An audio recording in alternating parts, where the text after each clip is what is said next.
That's what it uses for cell membrane function and repair. But the coconut oil is totally different.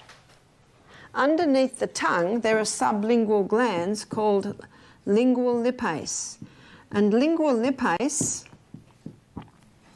is an enzyme that breaks down short and medium chain fatty acids. So the coconut is unique in that the breakdown happens in the mouth.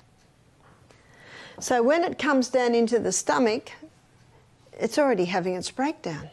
When it comes into the duodenum, it doesn't need bile, doesn't need pancreatic lipase, and gets absorbed not into the lacteal, not into the lymphatic system, but it gets absorbed straight into the blood. The blood immediately takes it to the liver, and the liver burns it as fuel. What an amazing oil. So to say that saturated fat causes heart disease is an unscientific statement. It doesn't make any sense, because it's the saturated fats that the body uses for fuel. The other day we looked at how glucose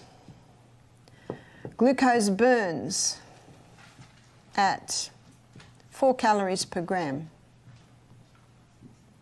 whereas fat, it burns at 9 calories per gram. Can you see why the brain loves fat?